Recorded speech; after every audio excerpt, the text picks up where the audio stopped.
அன்புக்குரியவர்களே, எப்படி இருக்கீங்க? நல்லா இருக்கீங்களா? சந்தோஷமாக இருக்கீங்களா? நிச்சயமாகவே நீங்கள் சந்தோஷமாக, மகிழ்ச்சியாக, ஆசீர்வாதமாக இருக்க வேண்டும் என்று சொல்லி ஆண்டவருக்குள்ளே உங்களை வாழ்த்துகின்றேன். ஆண்டவர் உங்களை ஆசீர்வதித்து நடத்துவதற்கு உண்மையுள்ளவராய் இருக்கிறார். தினமும் இந்த காலையில் கர்த்தருடன் என்கிறதான ஒரு 3 அல்லது 4 நிமிஷம் மாத்திரம் வருகிற இந்த செய்தியை தவறாமல் கேளுங்க. ஆண்டவருடைய வார்த்தைகளை விசுவாசிங்க. இந்த வார்த்தைகளில் ஜீவன் இருக்கிறது, வல்லமை இருக்கிறது. காலைதோறும் ஆண்டவருடைய கிருபை அதிகமாக உங்களை தாங்கி வழி நடத்துவதற்கு அது உண்மையுள்ளதாக இருக்கிறது. இந்த நாளிலும் ஒரு அற்புதமான கர்த்தருடைய வார்த்தை என்னன்னு சொன்னால், 1 நாளாகமம் புத்தகம் 22ஆம் அதிகாரம் அதனுடைய 16வது வசனம். அநேகருக்கு தெரிந்த ஒரு நல்ல வாக்குத்தத்தமான வசனம். என்னன்னு சொன்னால், நீ எழும்பி காரியத்தை நடப்பி கர்த்தர் உன்னோடு கூட இருப்பாராக என்றான் என்று சொல்லி ஒரு நல்ல வாக்குத்தத்தமான வசனம். அநேக இடங்களில் இந்த வசனத்தை நம்ம பார்த்துருக்கிறோம். நீ எழும்பி காரியத்தை நடப்பி கர்த்தர் உன்னோடு கூட இருப்பாராக என்று சொல்லி அன்றைக்கு சாலமோனை பார்த்து தாவீது ராஜா சொன்ன அருமையான இந்த வசனம் தான் இது.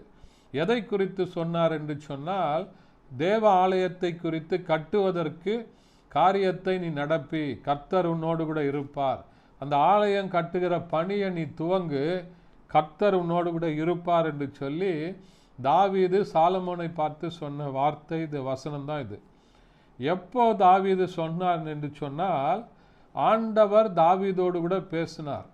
இந்த ஆலயத்தை உன்னுடைய மகனாகிய சாலமோன் கட்டுவான், நீ கட்டணும்னு சொல்லி பிரயாசப்படுகிற, அதை நீ கட்ட மாட்ட, உன்னுடைய மகன் கட்டுவான் என்று சொல்லி ஆண்டவர் தாவீதோடு கூட பேசின போது ஆண்டவருடைய சத்தத்தை கேட்ட தாவீது ஆண்டவருடைய வார்த்தைக்கு கீழ்ப்படிந்து அந்த வசனத்தை பார்க்கிறோம். இன்றைக்கும் உங்களுடைய வாழ்க்கையில் ஏதாவது காரியத்தை துவங்கணும், ஏதாவது ஒரு வேலையை துவங்குவதற்கு நீங்கள் யோசித்து கொண்டிருக்கிறீங்களா? ஆண்டவர் சொல்றார், நீ எழும்பி காரியத்தை நடப்பி கர்த்தர் உன்னோடு கூட இருக்கிறார் என்று சொல்லி இந்த வசனத்தை விசுவாசிங்க. அதற்கு முன்பாக தாவீது ஆண்டவருடைய சத்தத்தை கேட்டான். ஆண்டவர் பேசின, ஆண்டவர் ஜீவனுள்ள தேவன் அவனோடு கூட பேசின அந்த சத்தத்தை கேட்டான். அந்த சத்தத்திற்கு கீழ்ப்படிந்தான். அருமையானவர்களே, இன்றைக்கு உங்களுடைய வாழ்க்கையில் நீங்கள் ஆண்டவருடைய வார்த்தையை கேட்டு, ஆண்டவருடைய சத்தத்தை கேட்டு அதற்கு நீங்கள் கீழ்ப்படியும் போது, உங்களை நீங்கள் ஆண்டவருக்கென்று விட்டு கொடுக்கும்போது ஆண்டவர் பெரிய காரியங்களை செய்வார்.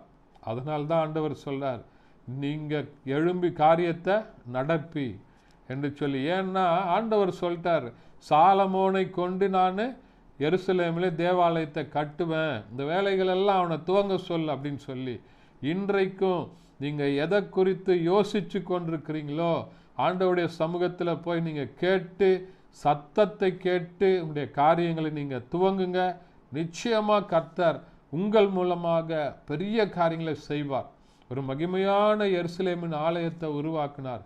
அதே போல ஆண்டவர் உங்களை கொண்டு நீங்கள் செய்ய இருக்கிற பணிகளை, உங்களுடைய ஒருவேளை உங்களுடைய சொந்த பணியாக இருக்கலாம், உங்களுடைய ஆவிக்குரிய வேலையாக இருக்கலாம், எதுவாக இருந்தாலும் குடும்பத்தில் ஏதாவது காரியங்களை நடப்பிக்கணும் என்று சொல்லி யோசிக்கிறீங்களா? ஆண்டவருடைய சமூகத்தில் போய் ஆலோசனையை பெற்று ஆண்டவருடைய சத்தத்தை கேட்டு அந்த சத்தத்திற்கு கீழ்ப்படிந்து ஒப்பு கொடுங்க. நிச்சயமாகவே கர்த்தர் உங்களோடு கூட இருந்து உங்களை ஆசீர்வதித்து நடத்துவதற்கு உண்மை உள்ளவராய் இருக்கிறார். ஜெபிக்கலாமா? பரிசுத்த பிதாவே, உம்மை துதிக்கிறோம், உம்மை ஸ்தோத்தரிக்கிறோம், உம்முடைய நாமத்தை மகிமைப்படுத்துகிறப்பா. இந்த நாளில் கேட்ட வசனத்தின்படி நீ எழும்பி காரியத்தை நடப்பி என்று சொன்னது போல ஆண்டவரே, இந்த வசனத்தை கேட்ட ஒவ்வொருவரும் தன்னுடைய காரியங்களை எழுந்து நடத்த ஆண்டவரே பலன் கொடுங்கப்பா, ஞானத்தை கொடுங்க, சத்துவத்தை கொடுங்க, ஆசீர்வதித்து வழி நடத்துங்க. இயேசுவின் நாமத்தில் பிதாவே, ஆமென். தேங்க்யூ. God bless you.